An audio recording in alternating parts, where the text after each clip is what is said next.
Yeah, I'm losing my PI number, if you don't know, inflation is higher than they expected, and they expected it to be pretty high, and thus markets are going haywire. You've got, from the broad strokes of things, interest rates, especially short-term interest rates, making new highs here above 3% for the first time in years. I've got data, and we can actually pull it up here.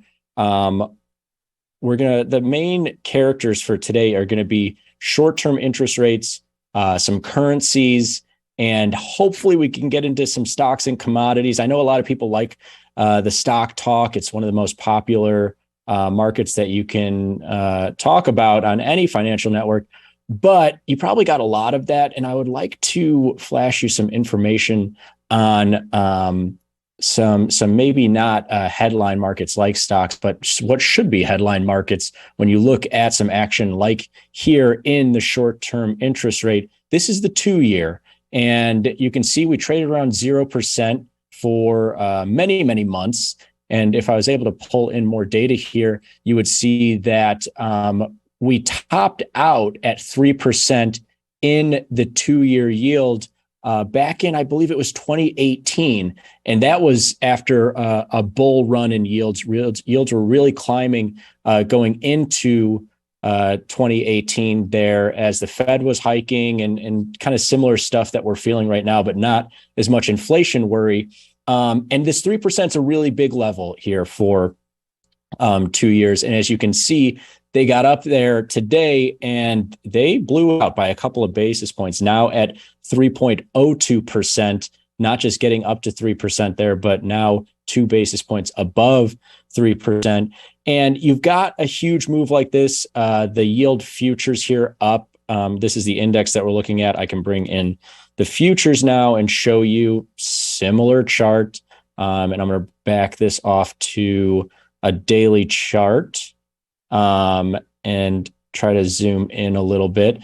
You can see that this big green bar for today is bigger than any of the other green bars, telling you that this is a real outlier day in rates. I'm on the short side of this. I am, a contrarian day trader and also a longer term trader here. And not that I necessarily have to fade every move, but when it comes to large extremes like this, yeah, I'm likely fading it. I'm trying to get on the high probability side of these markets. Now, the first do's and don'ts of scalping futures is size. Like the first thing you want to worry about when it comes to trading any market, whether it's day trading in the futures market or 30-day, 60-day trading in the options market, or even long-term investing, the last thing you want to do is enter a position that's too large, that's going to get uncomfortable within, if you're day trading within a couple minutes, you don't want to be uncomfortable. Or if you're options trading within a couple of days, you don't want to get uncomfortable. Or investing, you don't want to. I've got a lot of friends who are first-time investors over the last couple of years. And with the down move in stocks and cryptocurrencies here, that they might be splitting investment in, a lot of uncomfortable feeling, which is to say, before you enter, make sure your size is appropriate so that you don't, even in outlier scenarios like here in the 2-year, get that uncomfortable feeling. What's really nice about, and this is Frank plugging the small exchange in the small exchange sponsored segment, but it's true. The small products here, outlier moves almost across the board in every asset class here today. The biggest move out of all the small products, less than $300 in terms of notional action. Now, I'm not Mr. Moneybags. $300 is a lot of money, but you switch over to, let's stay in interest rate world here for a second. Any of the interest rate products, whether it's the ZB futures, which are now heading down to lows as interest rates head up to highs, the ZT futures, even the smaller moving 2-year side of the traditional interest rate product suite from the CME here. And this is almost $1,000 move. And when you're looking at ZN down a point and ZB down almost 2 points, that's $1,000 to $2,000 moves in here. which isn't to say it's wrong or like, oh, this product's, crazy, it's too big or whatever. But it is to say in an outlier environment like today, these products are swinging around thousands of dollars. You go over to the traditional equity suite here, and I mean, the minis across the board are down thousands of dollars, whether you're looking at S&Ps or Nasdaq.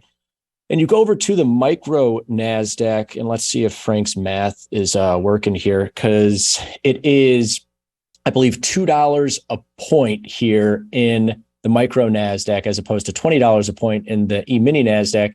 And so this is more than an $800 closing in on $1,000 move here in this micro Nasdaq, as they are now cleanly below 12,000. I know they were dancing around it earlier today.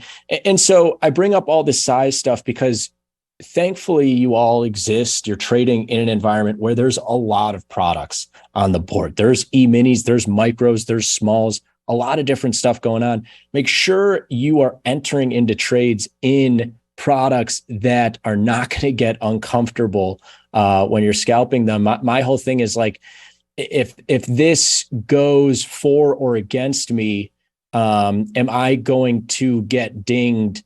Am I likely to get dinged for, my loss or profit threshold in a couple of minutes? If that's the scenario, then I don't want a piece of this. Like in micro Nasdaq here, the market's down about $800. If my threshold for taking losses or taking profits was 30, 40, $50, I can't be trading this market. It's just, it's too big in here. Same goes for some of the interest rate moves here today. Euro and sterling both down $1,000 notionally. And these are, some of the lower vol products. And again, if you're looking to make, $50 or $100 and you've got a market here that's moving $50 or $100 within, 5, 10, 20 minutes, then probably not the size of a product that you want to be scalping. Crude oil is one of the most prime examples of this, although crude very chilled out here today, whereby this is a futures market in the big CL futures that move about $2,000 to $5,000 in a day. And if you're going to get in there and say, hey, I'm going to try to take $100, you're going to get just absolutely whipsawed constantly, because this thing moves $100, $200, sometimes in a microsecond. So first big do or don't here, do make sure that you're sizing small enough that you're comfortable and that maybe you could even scale in like what we're about to show here. Don't oversize. Don't think to yourself, oh, well, I should be trading the micro Nasdaq, but if I trade the Nasdaq, I can be right really quickly if I'm right. Well, you can be wrong really quickly as well. So sizing, the biggest thing of starting out any scalping scenario. Now, when it comes to scaling in or cutting losses, that's the next big part. And this is another piece here that I want to have in mind before I even enter a trade, what I'm trying to get done in that market. I have to be telling myself, all right, I'm getting into this trade, and if it goes against me, I'm down to scale into it. If it goes against me, I have to cut my losses and make that decision as before or as you're entering that trade. And it depends for me, all this stuff can differ to the individual trader. This depends for me purely on volatility. And what I mean by that, as we kind of zero in on the small exchange suite of products, given their smaller size, easier to scale in on, in my opinion. But there are still some markets, even in this small suite, that are markets I would not scale in on. And if it goes against me, I'd cut my losses. Here's an example. And these are the big outlier movers here today, the US dollar and the 2-year, both examples of markets that from the outset, I know I'm going to be pretty comfortable scaling into this position if it goes against me. And I mean, this is a prime example in that I sold, I believe, like the 29.50s here this morning, right off of this move. And then I sold the 30s here just about an hour or so ago. And we've been circling these highs because I know even with an outlier move today, I mean, this is, I cannot stress enough, one of the biggest days in interest rates that we've had in months and months and months. And this is the first time that we've broken 3% in the 2-year rate in years. We're talking multi-year highs. And the last time we got up to 3%, we were there for just a handful of days, maybe not even 2 or 3 days before coming off of this 3%. And even with this big move, market's up $200. And yeah, I sold early at 29.5. And I have some shorts that I have as part of some spreads, and we'll get to spreads if we have time. I have some shorts from, 27, 28, what have you. I've got a total of maybe 4 short contracts here in S2I. Of course, I'm out money. The market is at an upside extreme. But if I was committing this in a larger market, we're talking thousands and thousands in losses, even with this outlier move on today's trades. I'm out about $50-$60. I've got 2 contracts on for today's scalping trades. And the market is still in an area that if it gets back down to 29.75, I'm at a scratch. If it gets back down to where I want it, which is closer to 29 here, then I'm seeing some pretty good profits. This is and why tell myself that I can scale into this product? Well, when the market is of a decent size and volatility that I feel comfortable scaling in, that's when I'll choose to scale in, as opposed to some markets whereby I would have sold the 29.50s.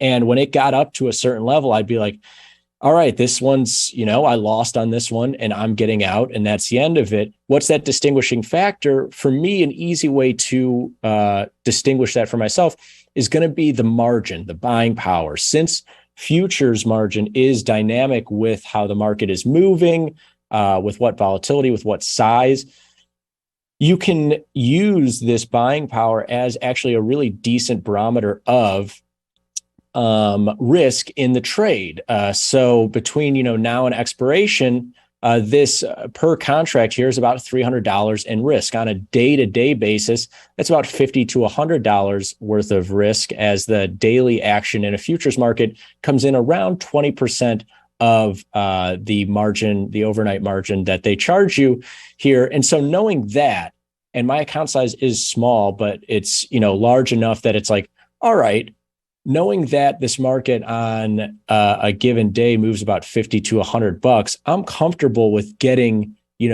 1, 2, 3 contracts on, especially in an outlier scenario like this, as it is moving to, more than 2 standard deviations, close to almost 3 standard deviations, a move that we see maybe once or twice per year. I'm going to scale into that. Now, an example of a market that I wouldn't be scaling into and out of is crude oil.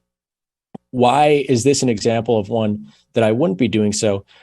Well, because you see here, the buying power in this market is closer to $2,000 on a daily basis. This market is moving closer to $400 here at 20% of that margin, just like we calculated there. That's something where, like, if it goes against me and I was looking to make, $100 or $200 on this, I'm going to have to cut that loss, because if I sell, for instance, the 118s, market gets up to 120, I throw another one on. Now I've got, daily risk of 2 contracts, about $800 just in one market here. That's too much for me. The same type of math here in S2I, I scale into 2 contracts here. The daily risk that I have in those 2 contracts that I've scaled into, closer to $100, not, $800. And so, this stuff is a sliding scale with your account size, what you're comfortable with, and risk and everything else. But that is, what I think about when I'm choosing product, and then what I think about when I'm scalping this product, and you get to that threshold. Of course, if I sold the in S2I, if I sold the 29 halves and the market backed off to 29 immediately, I take my profits. There's no conversation to be had, friends. But you got to think about these worst case scenarios here, so that you have that plan in mind. And that's why, yeah, I sold the 2950s, sold the 30s, and I'm pretty comfortable with that position for the medium to long term here as a scalp. Most of my scalps were trying to hold for a day to two, 24, 48-hour days here to see these markets shake out. And then the last piece that I wanted to cover, and this will actually do well because we've got about 4 minutes left, and I'll try to rip through as many markets as possible now that we've covered some do's and don'ts of scalping, is try to touch everything, everybody. I know it's really tough. You can get, especially today, it's like inflation number comes out, US dollar and short-term rates are immediately bid.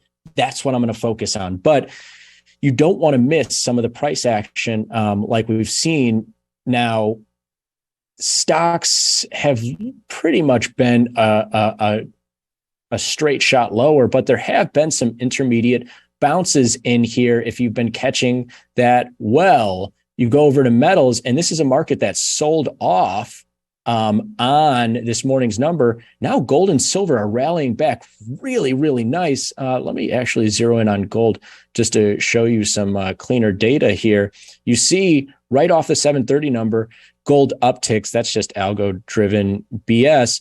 Gold back down to the lows and then now skyrocketing higher. And so this is a scenario where it's like, yes, if I sold rates and I sold dollars, I'm out some money. But if I sold rates, sold dollars, bought some metals, I've been trading around the crude oil here. We had some shorts going into today. Crude oil getting punished down to those lows. You're feeling good on that position. Diversification is apt to scalping as well. And like I say, I do this all the time where you zero in on what's moving, the one or two first tier movers, but you got to try to push yourself to touch these different markets. And it hopefully becomes a case of, instead of being scaled into 5 or 10 positions in the 2-year or the US dollar, I've got 2 or 3 positions on in there.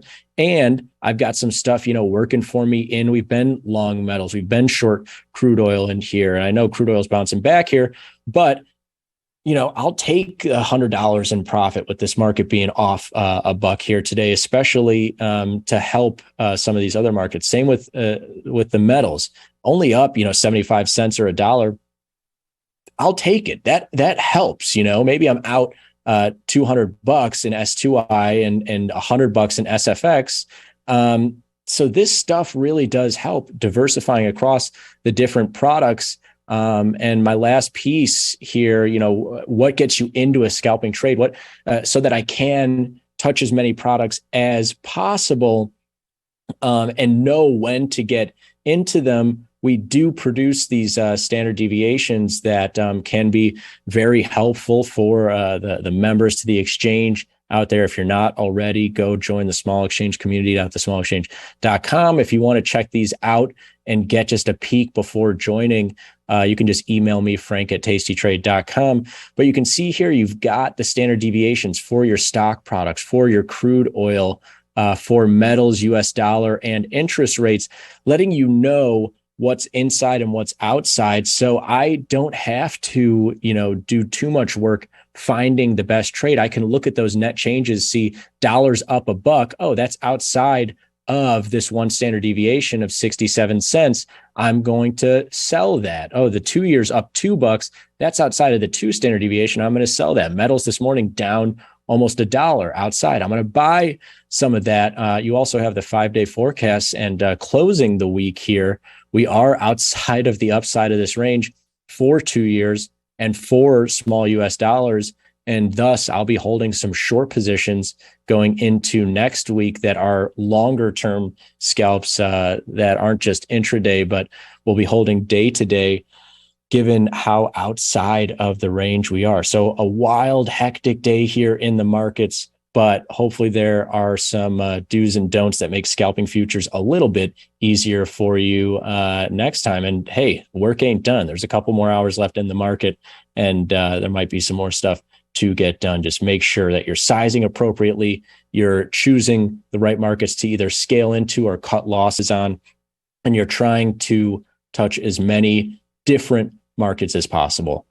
That's all I have for you, everybody. It's been a fun week of small stakes, a lot of volatility to close out the week. I'm sure it's going to continue next week with FOMC and everything else. Make sure you got your mechanics and your sizing intact so that we can not only survive, but hang around to make some nice profits. These are some big extremes here, and I know it feels kind of tense right now, but I have a feeling that some of these extremes will cool off here. What I know for certain is going to happen is splash into futures coming up next. You're going to want to hang around for that. Have a great weekend, everybody. Peace.